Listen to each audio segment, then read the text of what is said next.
Hello everyone. तो आज की इस इम्पॉर्टेंट वीडियो में हम देखने वाले हैं कि जितने भी इम्पॉर्टेंट प्रोविजंस है रिलेटिंग टू स्टॉलन प्रॉपर्टी, चोरी किया हुआ संपत्ति किसे कहते हैं, उन चोरी किया हुआ संपत्ति को अगर कोई रखे तो उनका पनिशमेंट क्या होता है। ठीक है, इन सारे इंपॉर्टेंट प्रोविजंस को, सारे इंपॉर्टेंट टॉपिक्स को, सारे इंपॉर्टेंट सेक्शंस को आज हम इस वीडियो में कवर करने वाले हैं। देखिए, इसका जो प्रोविज़न है ये इंडियन पीनल कोड के सेक्शन 410 से लेके 414 तक दिया गया है। तो इन सारे इंपॉर्टेंट सेक्शंस को आज हम इस वीडियो में कवर करने वाले हैं। तो इसके पहले अगर आप चैनल पे नए आए हैं तो चैनल को सब्सक्राइब कर लीजिए। तो चलिए वीडियो को स्टार्ट करते हैं। तो देखिए, स्टॉलन प्रॉपर्टी का जो भी डेफिनेशन दिया गया है ये section 410 of Indian penal code में बताया गया है कि स्टॉलन प्रॉपर्टी किसे कहते हैं। As per the definition of 410 of Indian penal code, यहाँ पे बताया गया है any property possession whereof has been transferred by, मतलब क्या 410 जो section 410 of Indian penal code है इसके हिसाब से कोई भी संपत्ति, कोई भी प्रॉपर्टी जिसको हासिल किया गया हो, किसके द्वारा, या तो वो थेफ्ट के द्वारा हो सकता है, ठीक है, या फिर एक्सटॉर्शन, या फिर रॉबरी, या फिर डिसऑनेस्ट मिसअप्रोप्रिएशन ऑफ प्रॉपर्टी और क्रिमिनल ब्रीच ऑफ ट्रस्ट, अगर इन सब ऑफेंसेस के द्वारा अगर किसी भी प्रॉपर्टी को हासिल किया गया है, किसी भी प्रॉपर्टी को पोजीशन में लिया गया है तो उस प्रॉपर्टी को स्टॉलन प्रॉपर्टी हिसाब से माना जाएगा। यही सेक्शन 410 बताता है। तो क्लियर है यहाँ तक।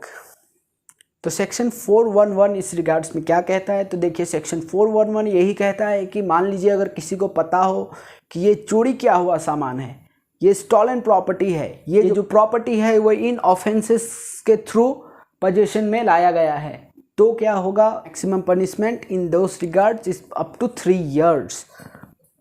तो देखिए क्या कहता है सेक्शन 411।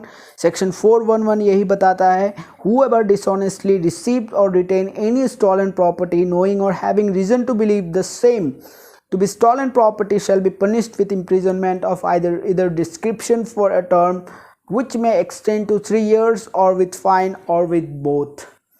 तो क्लियर है यहाँ तक, यही सिंपल बात है। अब देखिए सेक्शन 412, अब देखते हैं हम section 412 of Indian penal code क्या बोलता है। Section 412 of Indian penal code यही बताता है, dishonestly receiving property stolen in commission of डकैती।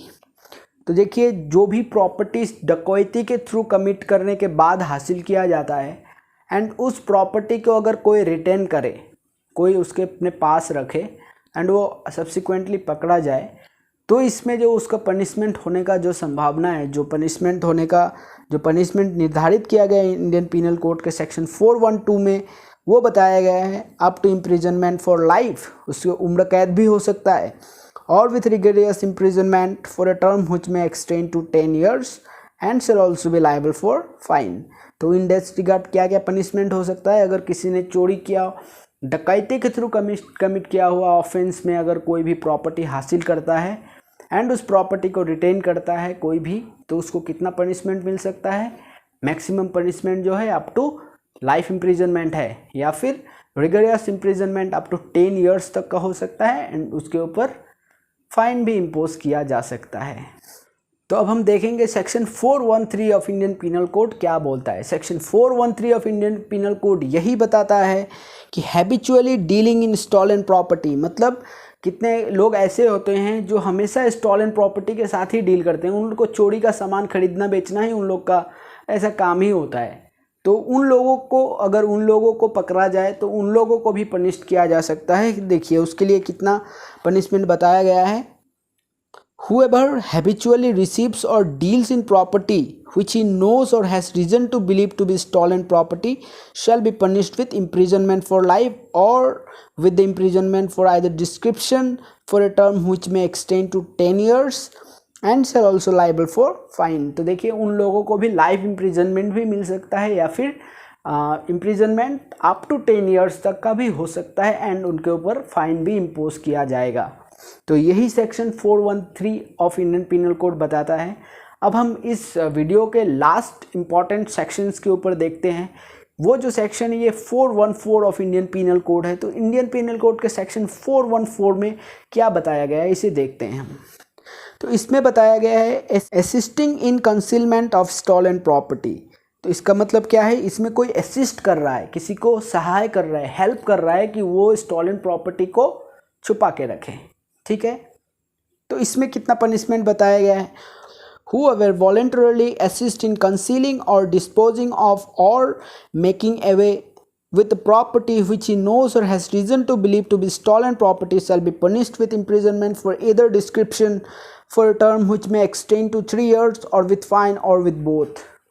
मतलब अगर इनमें क्या बताया गया है कि मान लीजिए किसी ने स्टॉलन प्रॉपर्टी को रखने के लिए या फिर बेचने में उसका हेल्प किया, तो क्या हो सकता है, उस जो हेल्प किया, असिस्ट किया, उस इंसान को भी अप टू 3 इयर्स तक का पनिशमेंट हो सकता है। उसने कोई अपराध नहीं किया, बस उसने उस चोरी किया हुआ सामान को बेचने में या फिर छुपाने में हेल्प किया, इसीलिए उसको भी अप टू 3 इयर्स तक का सज़ा हो सकता है, उनके ऊपर फाइन भी इम्पोज किया जा सकता है।